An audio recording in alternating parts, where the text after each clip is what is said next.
ये है कि ये नहीं सोचना है कि वुमेन जहाँ अगर जिस जगह में भी वुमेन का अत्याचार हुआ है वो सोसाइटी सिविलाइज सोसाइटी नहीं है मेरा ख्याल से। इसमें ये तो जो भी हुआ है मणिपुर में हुआ बहुत गलत हुआ है, ये इसको हम लोग मानता नहीं है। जो भी प्रॉब्लम है उसको सुलझाना चाहिए किसी भी तरह, लेकिन ये नारी का ऊपर अत्याचार नहीं होना चाहिए, यही मेरा कहना है। सबसे पहले आपको आरसीएन टीवी में स्वागत करते हैं। तो अभी जो जैसे कि मणिपुर में दो समुदाय के बीच में जो अभी हिंसाबाजी चल रहा है, पर वहाँ में जिसका ऊपर जो रेप किया जा रहा है, जिसका ऊपर हिंसा किया जा रहा है, वो जो आम आदमी है जो कुछ भी नहीं जाने किसी का ऊपर में जो हिंसा हो रहा है, वो दो समुदाय के बीच में जो मतलब एक दूसरे का आपस का झगड़ा में वो लड़कियाँ जो औरत जो बुजुर्ग है उन लोगों के ऊपर जो अत्याचार हो रहा है उसका ऊपर में आपका क्या कहना है? ये बहुत ही दर्दनाक दाई है हमारे सबके लिए, क्योंकि जो भी मसला है, जो इशू है वो पॉलिटिकल है। वो कम्युनिटीज़ के साथ, पॉलिटिकल पार्टीज़ के साथ बैठ के गवर्नमेंट या गवर्नमेंट्स सुलझाना चाहिए, तो वो नहीं सुलझाने की वजह से ये स्पिल ओवर हुआ है, जनता तक इशू वापस आया। तो अभी जो विक्टिमाइज हो रहे हैं हमारे औरतें हैं, एजू से जो एब्सोल्युटली इनोसेंट, जिनको इस मसला से कोई डायरेक्ट कंसर्न भी नहीं है, अफेक्टेड है इस वजह से।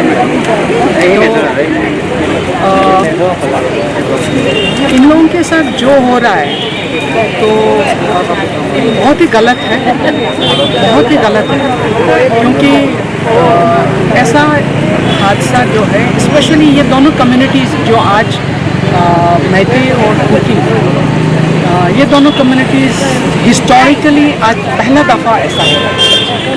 तो हम लोगों के लिए सोचने की बात यह है कि हिस्टोरिकली जो सदियों से एक साथ रह रहे हैं शांतिपूर्वक, उनको आज इतना हिंसात्मक होने पे ऐसी क्या बात है कि वो बातें होती हैं, वो एक बात है जो सोचने वाली है। दूसरा, शब्द भी हमारे पास कम है ये औरतों के साथ जो हिंसा हो रही है, जो जागृति हो रही है, जो शोषण हो रहा है, सेक्सुअल वायलेंस उनके साथ जो क्राइम हुआ है, सेक्सुअल क्राइम, तो उसको कंडेम करने के लिए शब्द बहुत कम है। लेकिन सबसे दुख है हमें इस बात की कि हमारे जो नेशनल कमीशन फॉर वुमेन है, राष्ट्रीय महिला आयोग, उनको बहुत दिनों से पता था, उनको कंप्लेंट भेजा जा चुका था, उन्होंने कोई एक्शन नहीं लिया। हम मान सकते हैं कि इम्फाल में बैठे जो हमारे Manipur state commission for women है, उनके टीम को प्रॉब्लम हो सकता है इशू को, चूँकि दोनों कम्युनिटी डायरेक्टली इन कन्फ्लिक्ट है, लेकिन नेशनल कमीशन फॉर वुमेन ने उसका मतलब उसको कॉग्निजेंस नहीं लिया। ये बहुत गलत है। और अभी आज का जो खबर है ये है कि NCW का जो चेयरपर्सन है वो इतने दिनों के बाद, ऑलमोस्ट 3 महीना होने वाला है, 82 डेज़ चल रहा है, 83 डेज़, तो इतने दिनों बाद वो आई। उन्होंने दोनों कम्युनिटीज़ की औरतों के ग्रुप्स को एक न्यूट्रल लोकेशन में आमने सामने बैठने के लिए उन्होंने इनवाइट किया है, लेकिन वो अब आज हमने जो सुना है कुकी महिलाओं ने मना कर दिया, क्योंकि उन्होंने जब पिटिशन लिखा महिला आयोग को, उन्होंने जब FIR किया, ना सरकार ने देखा ना महिला आयोग ने देखा, तो इस किस्म का जो हमारे अपने महिला आयोग के जो ऑफिस बीयरर्स हैं, इनकम्बेंट टीम लीडर्स हैं, टीम मेंबर्स हैं, उन लोगों ने भी गलत किया, बहुत गलत किया। एक तो औरतों के साथ हादसा हुआ, जुल्म हुआ, उन्होंने FIR किया, पुलिस ने उनको साथ में दिया, वो भी मान सकते हैं कि वहाँ पे नहीं कर पाया वो स्टेट में, लेकिन महिला आयोग जो दिल्ली में बैठे हैं उनको क्या तकलीफ है? वो तो प्रधानमंत्री के पास जाके बोल सकते हैं, स्पेशल असाइनमेंट पे लोगों को भेज सकते हैं। कुछ भी कोशिश नहीं किया। 3 महीना गुजर गया, अभी तो अगर जो विक्टिम है वो अगर मर भी गया होता तो उसको तो दफना के सड़ भी जाना था। मतलब ये जो इंस्टीट्यूशनल नेग्लिजेंस या जो उन्होंने जो अनदेखा कर दिया या नज़रअंदाज कर दिया, वो बहुत ज़्यादा खटकता है। तो मैम ये जो हादसा है, इस हादसा में जो घटना को देखकर ये पूरा हम लोग का भारत देश में मतलब तहलका मच गया इस हादसा से। स्पेशली जो मणिपुर में हुआ था ये जो घटना, इससे पूरा हम लोग का भारतवासी पूरा मतलब भारत में ही पूरा तहलका मचा हुआ है। तो जिसका कारण आज पूरा भारत देशवासियों को सड़कों पे उतारने में मजबूर कर दिया। और जितना भी हमारा भारत देश में राज्य है जो जगह जगह, वो अपने इस मणिपुर का शांति के लिए, पीस के लिए, जस्टिस के लिए वो लोग सब सड़क पे उतर आए, जो आज अभी भी यहाँ पे अरुणाचल में भी हो रहा है।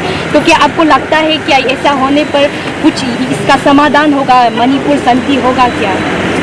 देखिए, घाव तो बहुत गहरा लगा है, चोट बहुत गहरा है, उसको घाव को भरने में बहुत समय लगेगा। और घाव जब तक नहीं भरता है उसको बीच बीच में कोई कुरेदता रहेगा तो भरेगा नहीं, और घाव जब तक भरेगा नहीं लोग भूलेंगे नहीं, और जब तक लोग भूल नहीं सकेंगे तब तक माफ़ी मुश्किल है।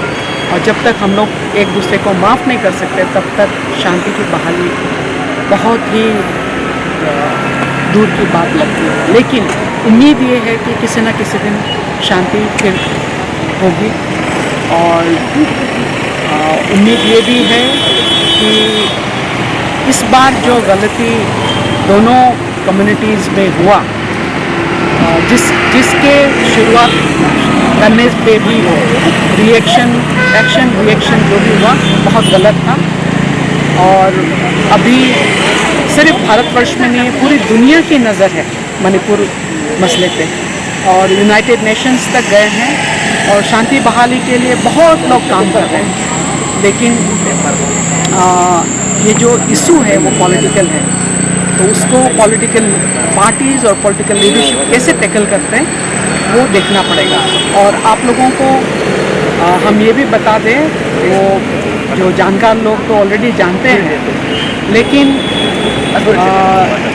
बहुत लोगों का ये भी मानना है कि ये मणिपुर मसला को, मणिपुर इशू को जो आग जब लग रही थी उस समय साथ में उसको बुझाया क्यों नहीं? 2-3 महीने तक सरकार क्यों रुका?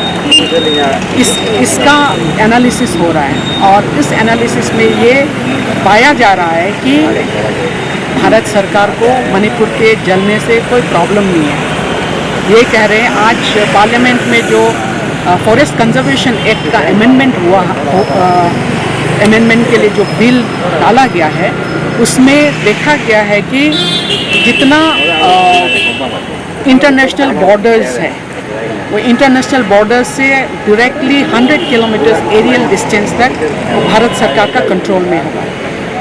अगर ये अमेंडमेंट होता है तो ये अनकॉन्स्टिट्यूशनल होगा या एंटी कॉन्स्टिट्यूशनल होगा, क्योंकि as per the constitution of India 371A के तहत नागालैंड में और 371G के तहत मिजोरम में, और जो हिल्स ऑफ मणिपुर है, हिल्स ऑफ असम है, या हमारे अरुणाचल का भी जो बात है, या यहाँ पे जो 6 शेड्यूल स्टेट्स है उसमें जो